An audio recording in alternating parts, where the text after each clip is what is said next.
You know, when you get a vacancy, where do you usually go first? And here's the thing. If your answer is LinkedIn, LinkedIn Recruiter, job boards, a Boolean search, then I want to challenge this today. Because in 11 years of running my own recruitment agency, which now does 6 figures a month, and watching literally hundreds of other recruiters do this exact same thing, the ones who fill the most amount of roles, the fastest are not necessarily the ones that go really wide right at the beginning. They're literally the ones who go to the warm areas first. So I want to show you the exact sequence I use with my own team, why it works, and why most recruiters get the order completely wrong. Because when they do, it's actually something that costs them, not necessarily in money, but weeks. And every single time that they have a vacancy, they run through the exact same problem every single time.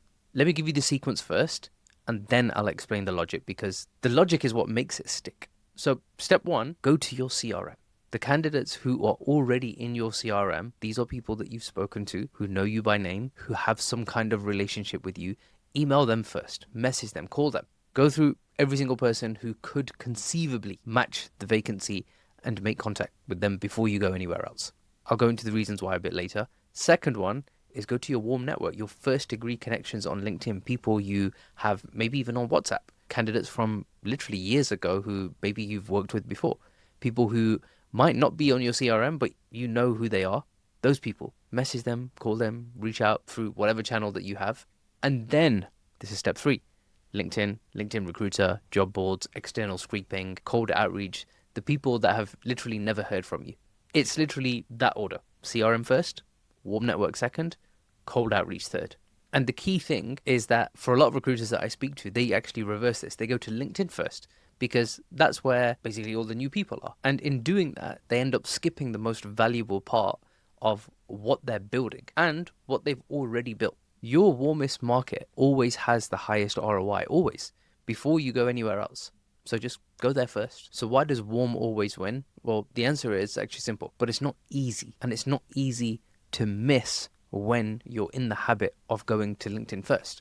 LinkedIn Recruiter is not your database. It's a stranger's list. And yes, it has your target market on there, but think about it. What you're asking someone to do when you contact them and it's cold outreach, you're asking a complete stranger to trust you with one of the most important decisions of their life, literally their next job. Or if you're contacting a hiring manager, you're trying to get the person to come and work with you and they don't know who you are. That journey from stranger all the way to someone who trusts you enough to take action literally takes several stages. They have to know who you are, then they have to form some kind of opinion about you, then they have to like what they see, and then they have to trust you. And only at that point does the conversation have any real chance of even producing a result. Because when you reach someone on your CRM, someone that you've spoken to before, they've already covered some of that distance. They know you, at least by name.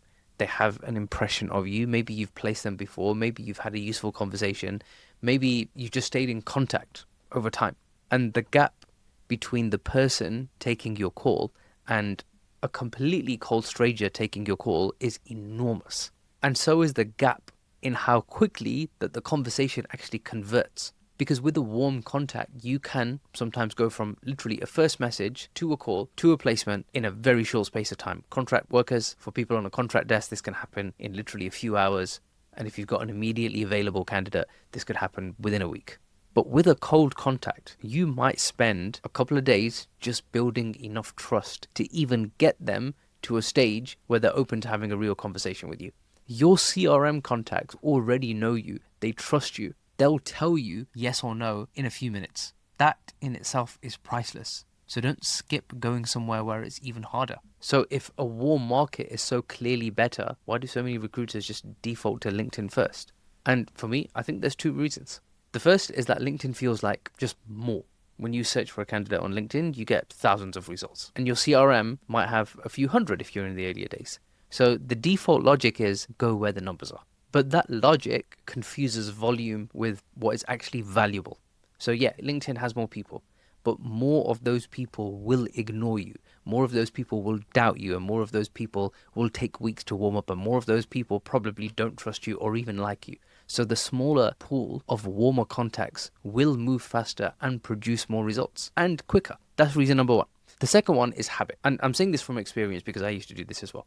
Recruiters are generally taught to go wide, to just go and fill the pipeline, go and generate flow. And that's correct as a long-term strategy. And LinkedIn is what grows your network so that your future CRM is bigger and better enriched, and your future warm outreach is just a little bit more powerful.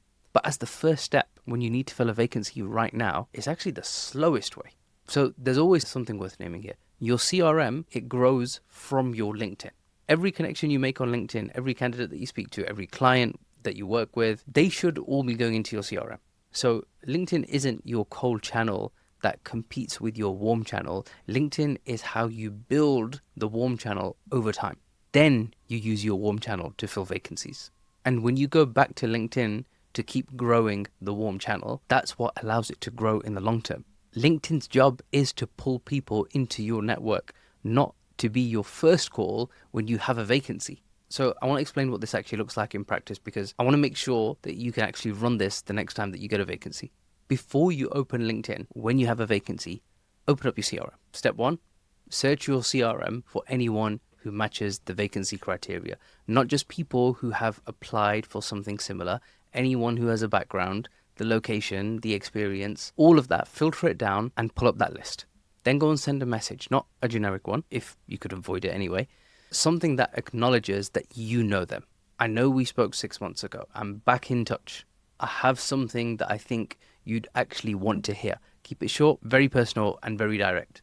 And then the next part is follow up with a call. Sending an email or a LinkedIn message or a WhatsApp and then calling is a completely different experience to cold calling, because the email set the context. The call follows up. That way, when they do pick up your phone or they do hear your name, they're not caught off guard. They're often expecting to hear from you. And the fourth part is this. Once you've worked through your CRM, go to your warm network. First degree LinkedIn connections, WhatsApp, people that you've spoken to, even informally, same approach, short message, then a call. And then the fifth step, only once you've done all of that, go to LinkedIn, LinkedIn Recruiter, Sales Navigator, job boards, cold outreach, because now you're filling in the gaps, not skipping steps. And the key thing about the sequence is that it's not slower, it's actually faster, because the people that you're reaching first are the people most likely to say yes quickly. You're not spending 2 weeks warming up a stranger or an email inbox while your warm contacts are sitting completely untouched. So literally work the CRM first, work the warm network second, then go cold. You'll fill vacancies faster and wonder why you ever did it any other way. I know so, because I had to have this conversation with myself and then internally as well, with my entire team. And I want to finish on this as well. And this is something that I think that is an underlying mindset for all of this, because if you get this mindset bit right, then the sequence becomes a little bit obvious. Your CRM is not an archive, it's an asset. Every candidate in your database is a relationship that you started. Some of them are dormant, some of them you've placed before, and some of them that you've spoken to once, maybe even 3 years ago, and then lost touch. But every single one of them has already started down the line, your pipeline. And all that means is that they already might like you, they might even trust you, and they might even be prepared to go on that journey with you. They at least have some impression of you. So treating your CRM as your first port of call is not just about speed, it's about respecting the relationship you've already built. It's saying that the work that I've done to build this network is valuable, and I'm going to use it before I go and try and build new relationships completely from scratch. And over time, if you do that consistently, something pretty remarkable happens. Your CRM, it literally fills people who trust you. Your warm outreach just gets faster and faster, and your cold outreach becomes smaller and smaller over time, because most of what you need is already warm and it's in your network and it's built and it's logged in your CRM. That's how you get to a point where filling a vacancy doesn't feel like starting from zero every single time. It feels like just calling a friend. So email first, warm network second, LinkedIn last, in that order every single time, because the fastest path through a placement is never the coldest one. And I want to give you the reason why I decided to share this is because I've had several experienced recruiters who I'm talking to, and this is something that I drill in with my team and then everybody that I work with as well. And this one fix had a hugely profound impact on one particular person that I'm thinking of. And I've actually recorded a full-length video of his entire journey for what it was like and what the challenges that he experiences and so on. So this is that video. Go and check it out. I'll see you there.